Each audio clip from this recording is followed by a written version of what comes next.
Biafra. This is Biafra Liberation Army Network coming to you again. Please do subscribe, like, share, and comment.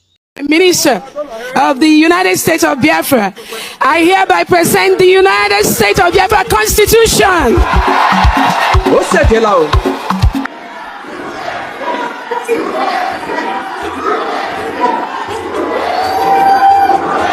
We are here to let the world know what is happening. Only Biafra! Only Biafra! Only Biafra! Each and every one of you, make sure this Constitution protects the United States of Biafra. We know our history. We know what we've been through. We know the injustices the Nigerian state has meted out to us. This Constitution makes sure that does not happen anymore.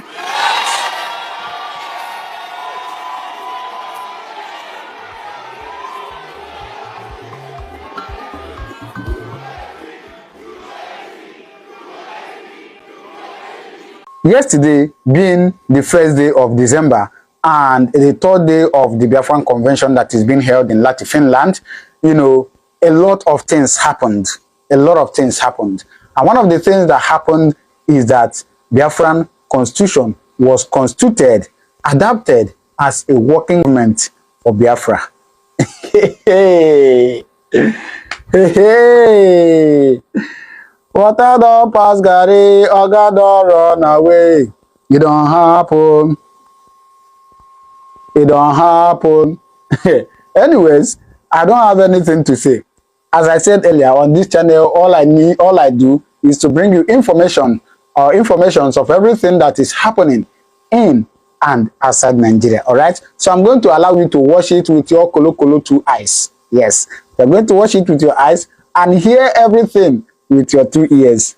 Yeah. So please stay put, watch it, and the next video also explains a lot of things of what is happening in Finland. So all you need to do is to subscribe to this channel, turn on your notification button so you get notified anytime I upload a video, right? But for now, I'm going to allow you to watch this. Minister of the United States of Biafra, I hereby present the United States of Biafra Constitution.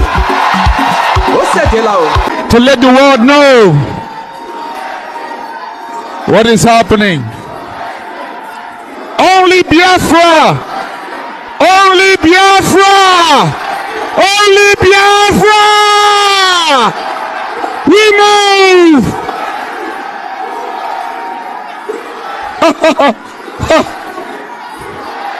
Yes! Yes! And every one of you, make sure this Constitution protects the United States of Biafra. We know our history. We know what we've been through. We know the injustices the Nigerian state has meted out to us. This Constitution makes sure that does not happen anymore.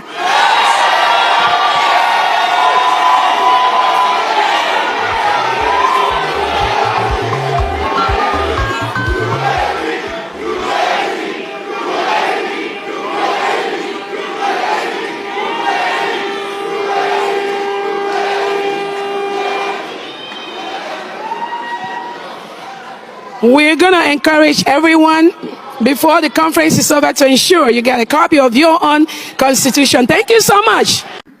The independence of Biafra will not only be a symbol of hope for the continent of Africa, but the entire world. Biafra will be a symbol of pride.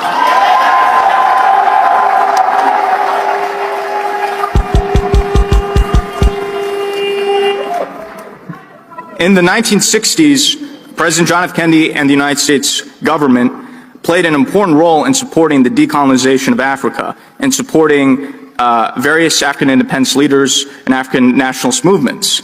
President Kennedy understood that supporting the African people rather than the European colonists was not only the right thing to do and the moral thing to do, but in the interests of the United States, which at the time had been competing with the Soviet Union for influence in Africa and throughout the world. Similarly, in this new age of great power competition, the United States has an obligation to support the new African independence movements of the 21st century and put an end to the legacy of neocolonialism in Africa.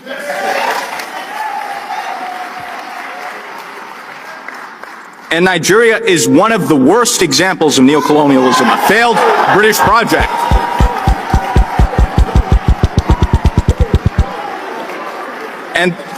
And the rise of Biafra will put an end to this nonsense in Africa.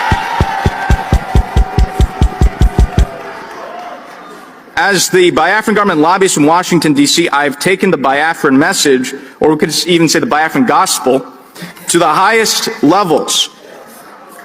We have spoken to the Congress. We have spoken to the White House. We have spoken to the think tanks and the decision makers in Washington. As the finance minister said, we have met with and presented the Biafra Charter to the Speaker of the House of Representatives, Mike Johnson, the third highest level official in the United States government. And we've met with many members of Congress. The results have been overwhelmingly positive.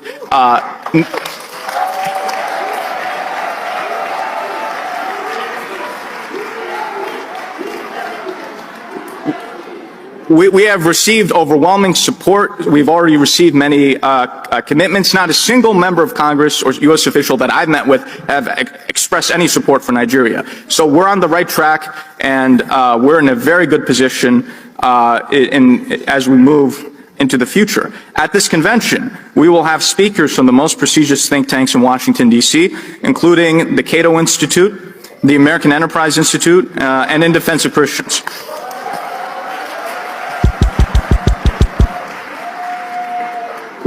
We have seen the fruits of this engagement with powerful longtime U.S. diplomats such as Ambassador Tibor Nagy and the American Enterprise Institute, Dr. Michael Rubin, who will be speaking at this convention.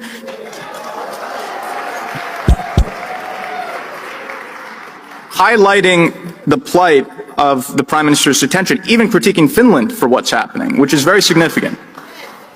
And in fact, there are articles in the news recently talking about the shock that people have about U.S. officials supporting the Prime Minister during the current detention. So this shows you the impact of what we're doing. In the next upcoming U.S. presidential administration, I believe there will be a number of independent African states or emerging African states which will be which will have their independence recognized.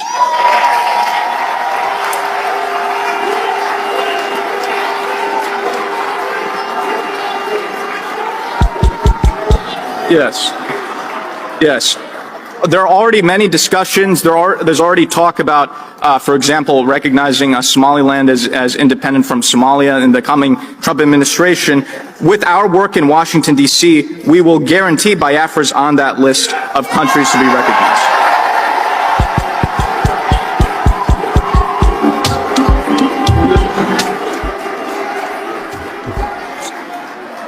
We will achieve U.S. recognition of Biafra. We're already very close. We're not far away. And once we have that recognition, it will be very easy to get UN recognition, other recognition, as I've said before, where the U.S. leads, others follow. So we will get there. When it comes to Biafra, what I see is everything being done right. I have gone... Let me put it this way. Again, I say this as an academic. I've been to many places around the world in which people desire their freedom. I've been to Iraqi Kurdistan, Turkish Kurdistan, and Syrian Kurdistan. And I've written a book where, while I empathize with the Kurds, they are not yet ready for independence, because they have not taken the basic steps to form a unitary government that can step into the vacuum on day one and lead their people. That is something that the Biafrans have, a mistake the Biafrans have not made. What I see today with the organization of the Biafrans has been absolutely and completely admirable. You are not simply symbolically declaring independence. You are setting in motion a government which can take over all functions of the government. Now, some people may complain that Biafra now has its own army, and they may say that is a terrorist action. They are wrong. It is the job of any government to monopolize the use of force within its territory. The Nigerian army is the occupying army right now. Its job is not to monopolize the use of force within Biafra, because they have shown when they use force, they use it not for security, but to perpetrate insecurity. They use it to murder, they use it to rape, they use it to charter buses, to bring in militias, so that people, naive people, may believe that they have nothing to do with what is going on in the region. Now, I'm a historian by training, which means I get paid to predict the past. Also, speaking of pay, let me be clear. I am receiving nothing for my advocacy for Biafra. I have been offered nothing, I have demanded nothing, and I am receiving nothing. Nor would it even be legal for me to accept money from anyone. I am speaking only as an analyst and only as someone who wants to further liberty. Now, I ask as a historian, where has it worked to force the victims of genocide together with their perpetrators? Where in history has that ever worked? Aggressors must understand that if they turn to genocide, they will always lose. The fact of the matter is, Nigeria lost Biafra in 1967. They may have won the war temporarily, but they permanently lost Biafra. The decisions they made 57 years ago forfeited any rights they have to control, to occupy, to speak on behalf of the people of Biafra. Let me conclude by saying, as an analyst again, I don't think the United States will be the first country to recognize Biafra. But I pray that it won't be the third country either. Biafra to move from Finland and to lobby vociferously, night and day, in order to ensure that the African Union recognizes that Biafra is already more organized, already more capable of statehood, already will have a higher standard of living, already will be at peace with itself and its neighbors more than many other African countries.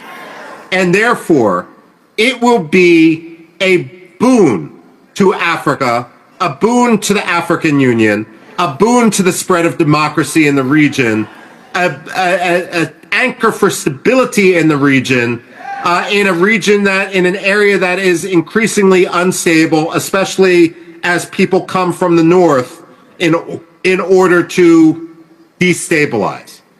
So let me conclude by saying with my very short remarks that I wish I could be with you there today. Family prevented me from coming, but I admire what you're doing, I follow what you're doing, and I pray for what you're doing. Long live Biafra. So what do you think? You know that music? Water don't pass Gary, or God don't run away. It don't happen.